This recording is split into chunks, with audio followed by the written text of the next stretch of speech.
Lion King is a new live-action Disney film and the third that I've reviewed on my channel, so if you want to see my reviews for Aladdin and Dumbo, I'll leave a link in the description down below. So, The Lion King. Has anyone not seen the original Lion King at this point? Because I'm just going to talk about this new one, spoilers and all, because despite the filmmaker's assurances that it wouldn't be a shot-for-shot remake and that the film will diverge from the original, turns out it was all bullshit because it is just the same. So the plot, Mufasa's the king and Simba's the young prince, and Scar, the king's evil brother, kills Mufasa and sends Simba into exile so that he can claim the throne for himself.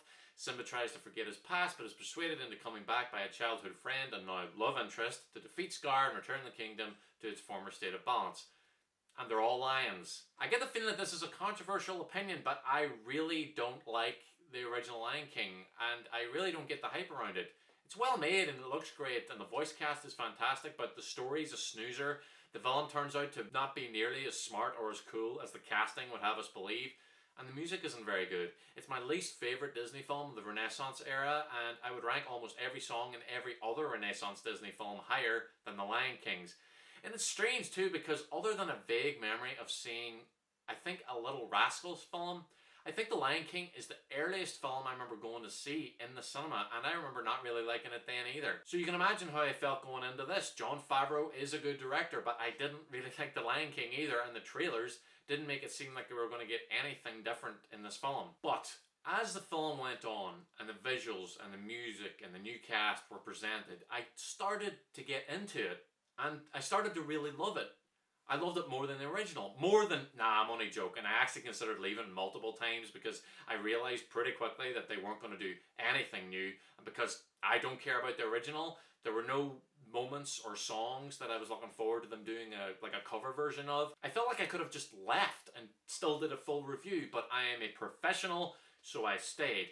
I stayed through the boring film in the loud, child-filled theatre with the parents on their phones and the disabled people in the corner shouting randomly and not even looking at the screen. And I did it all for you, fine viewer. Alright, enough negativity, let's talk about what I liked. Seth Rogen and Billy Eichner as Timon and Pumbaa are pretty good. They really nail the spirit of the original versions, but they kind of do their own thing, and there were different jokes. Eichner plays it a lot more queer-coded than Nathan Lane did, which I thought was weird, but I liked it. Donald Glover is someone I'm still waiting to blow me away. People keep going on about how great he is, but other than Community, in which he was good but far from the best in the cast, and Solo, where he did a ridiculous caricature of Billy Dee Williams that felt like it belonged on a Saturday Night Live episode from 1980. It's not even a caricature of Billy Dee, it's a caricature of 15 seconds of one performance. Hello, what have we here? Welcome, I'm Lando Calrissian. I'm the administrator of this facility. Welcome, Leia. Anyway, he was okay as the voice of the older Simba. Chiwetel Ejiofor isn't too bad as Scar, but nowhere near as good as Jeremy Irons. Some of the best camera work in the film were some subtle moments with Scar. One I really liked was when Simba is staring off into the distance and talking about how when he's king, Scar will have to do what he says.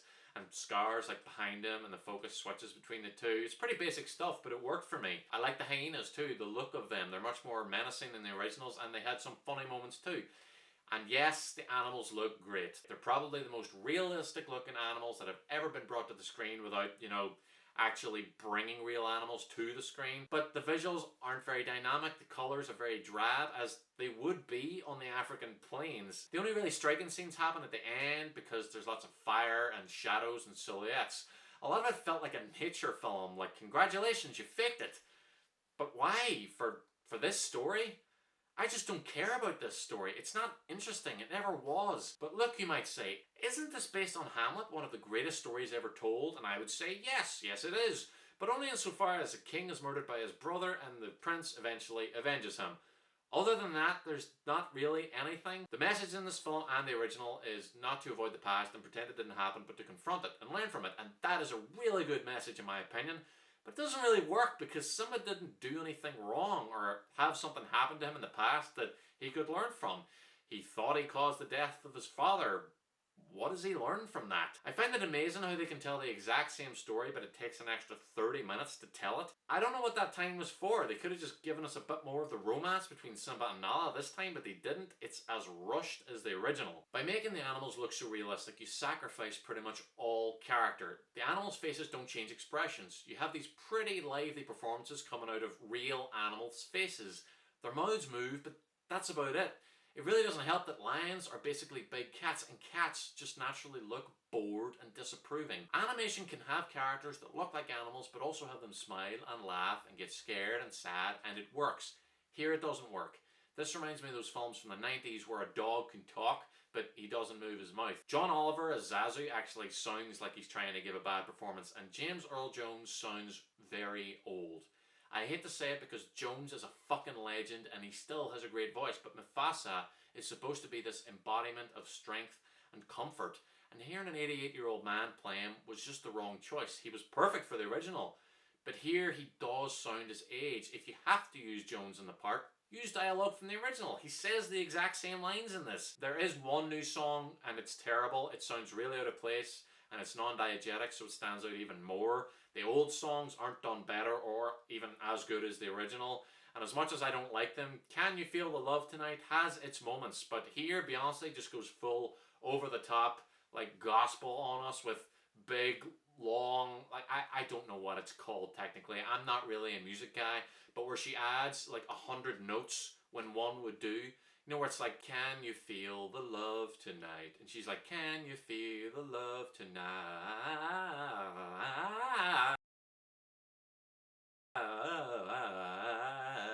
There's a horrible use of flashback to Scar killing Mufasa when Scar admits to Simba to killing Mufasa. It was really bad, and there's a horrible reference to Beauty and the Beast. I actually like convulsed in discomfort when it happened. I was like, oh no, oh no. I found myself tuning out a lot during it, and I kept thinking about how much I really wanted to watch Thor again. Can't imagine why. I'm going to give The Lion King a D, and I kind of feel bad about giving it a D because it's not really a bad film, and I don't hate it, but that is personally how I felt about it. I don't know if kids will like it. The ones in my screening were pretty restless. It just had nothing new to offer. When I've heard other people say things like, what's the point of these live action remakes? Just go back and watch the original, it's perfect.